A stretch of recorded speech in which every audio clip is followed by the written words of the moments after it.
Hey, what is going on? My name is Tam Pham, and this is a testimonial for my wonderful life coach, Kat Co. She asked me to describe a recent breakthrough that we had in our previous session, and I think I am confidently able to say that I have finally visualized how to tame my monkey mind. And monkey mind, she sent me this great document here. It's basically the chatter in your head about like, oh, I'm so stupid. Oh, he's like better than me. You know, you compare, are too vague. You make complaints. And some of the symptoms are here below. I'm not sure if you can see it, but some of them is like being a victim, for example. I tried so hard and gave so much, but nobody responded. Another one's deflection. Like, hey, I know I have money in the bank. I still have checks left. When you make a joke that deflects the conversation and takes the attention off of you. Impulsiveness, which is what I was dealing with a lot. I want what I want, and I want it now. Another example, my goal is to have 25 new clients by the end of this month. And this was and long story short, I came to Kat multiple times, not just through yesterday's session, but multiple times about my monkey mind and having all these thoughts that come up over and over and over. And it's human. It's very human to have all these thoughts. And one thing that I learned from Kat is that you can never win the monkey mind. Like, you can never just completely shut it down. Monkey mind, the chatter will always come, and it's best how you respond to it when it comes.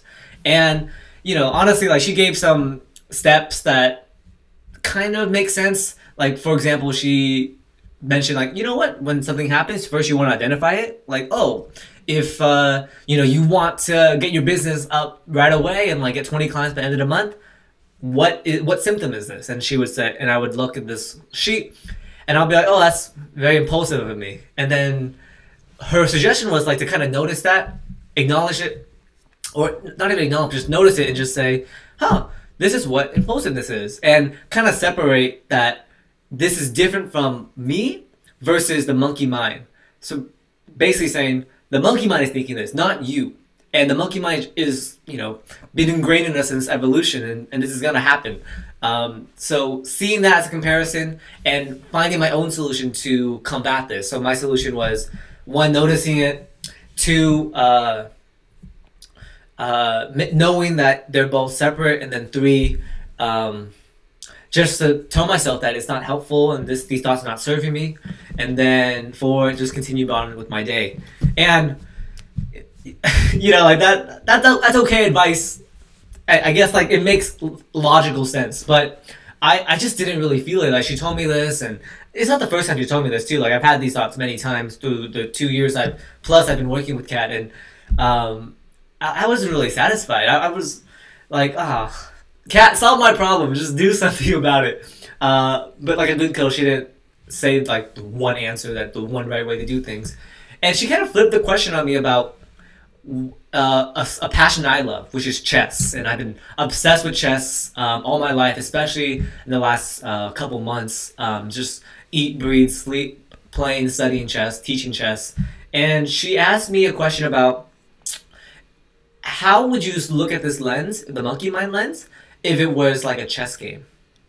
And then all the bells in my head started ringing. I'm like, whoa, that one question alone just like changed everything how I looked at it.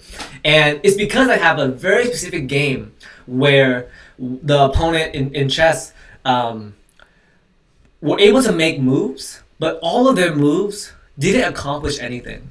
Because the other side put the other opponent in a position where all their moves were just basically shuffling around doing nothing. And because they had no control and no power to have counterplay, to go take the initiative, because they're so positionally dominated. And this might sound very abstract and vague to anyone who doesn't play chess. And even if you do play chess and not if you know how to play, like, it's still very vague. And I would like to show you an example of an example.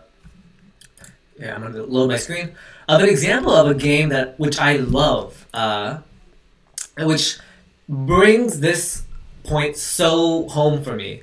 And it's a game between Casablanca and his opponent. I don't know, Treble. I've never even heard of him, but Casablanca is one of the world's greatest chess players. And I'm gonna just assume you guys know the rule of chess. Even if you don't, I hope you can follow along.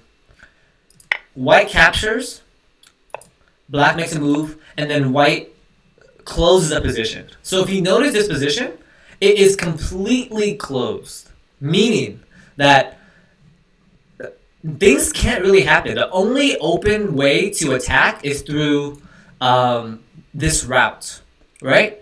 But if you notice black's position, black can never play his pieces to this open file because my piece is protecting the square.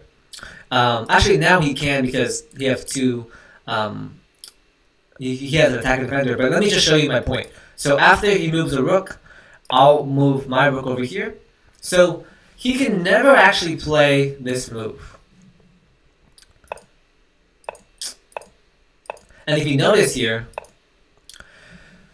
white has black in a bind, where black can still make moves. He can move his king around, he can move his bishop around, he can't move his queen there. So he can shuffle back his rooks, but white has a position where the bind is so strong that black has nothing to do but to wait and see what white has to do.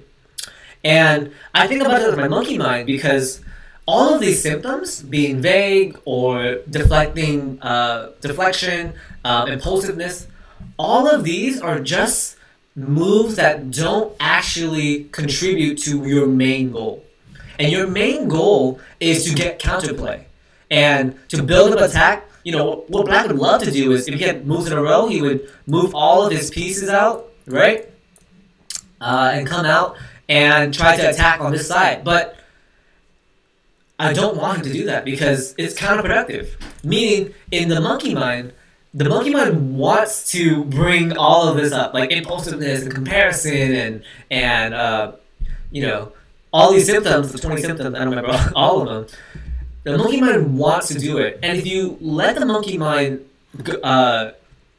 increase the power that it has, that I think a monkey mind as black in this game, black can eventually get out and then make moves towards my side of the position, and it'll be a fight.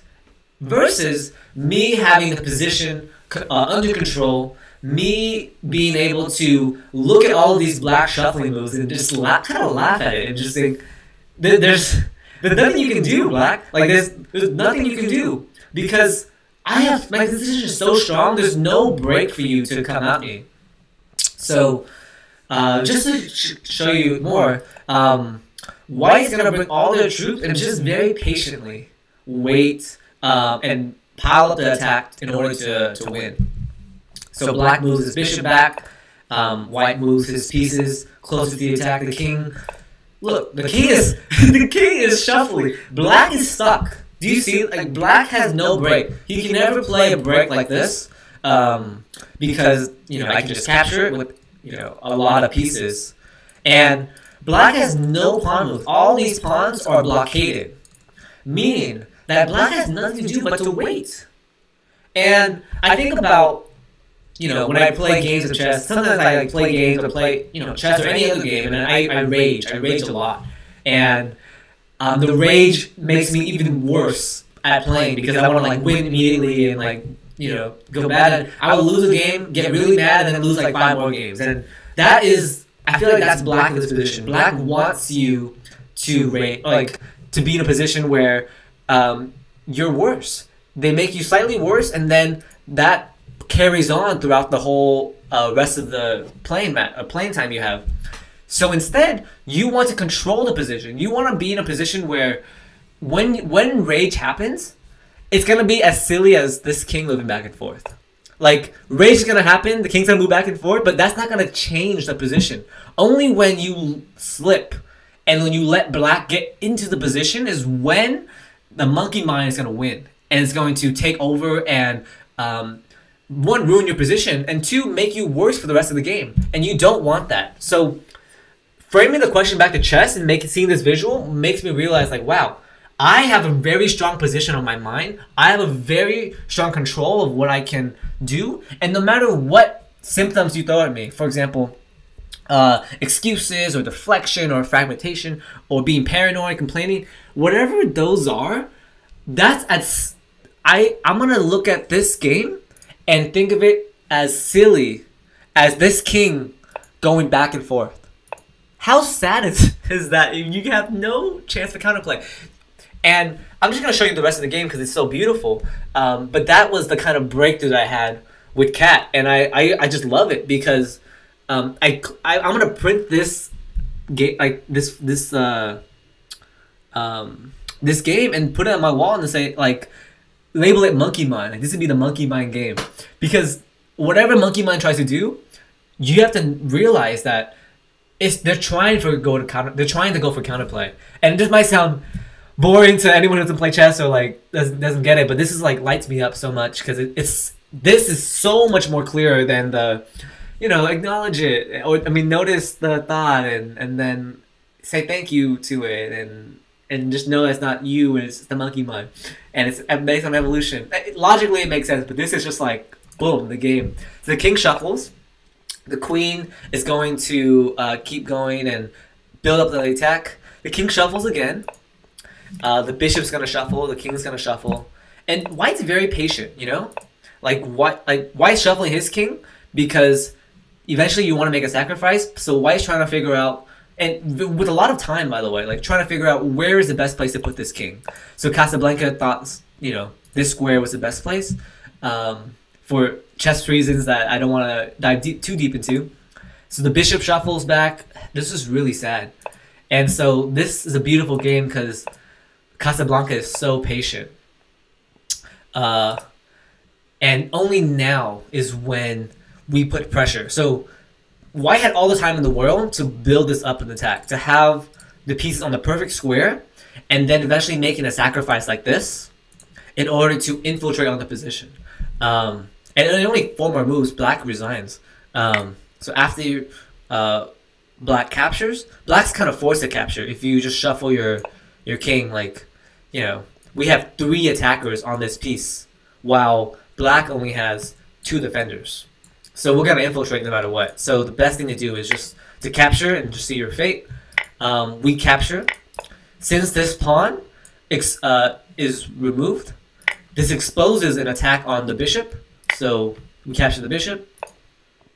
He tries to trade rooks, but we capture the knight, which is not the best, not usually the best thing to do because the rook is more valuable than the knight. But in this case, it tactically works out because after the rook captures, the rook is forced to capture back, and then we have a beautiful fork.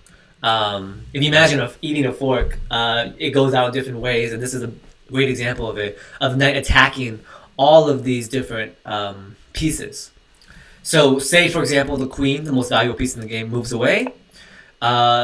We can capture any of these pieces, say this piece, and then we infiltrate, and then we come in, push this pawn to get a queen, and then we win the game. So that's a very long explanation of the breakthrough that I had with Cat, and seeing this game makes me realize, like, just like right here, of how beautiful, like, the Monkey Mind can, or the Monkey Mind, like, seeing that this Monkey Mind, how beautiful this game is as a medium, or kind of like a visualization for myself of how the Monkey Mind is just, it's gonna shuffle his king back and forth, and we are on offense, and the Monkey Mind just wants to mess with you and just try to wait for a moment where you slip up. And you don't want that to happen. You want to keep the position dominated. You want to dominate your Monkey Mind and put it in a position where it has any move it does, it has moves, but any move it does doesn't really affect you. Hopefully that wasn't that too long of an explanation. But I just love this game. I love working with Cat, and it was a really great breakthrough among many others in the last 2 years that we worked together. So I'm glad that this happened, because now when I think of Monkey Mind, I'm gonna think about this game, and I'm gonna think about how silly it is that the king's gonna go back and forth, and how silly the bishop's gonna shuffle back and forth, and how I have the power that I'm in control. So thanks for watching. Hope this was helpful, Cat. And yeah, let me know if you have any questions, or actually don't do that. Just talk to Cat. Okay, see you later.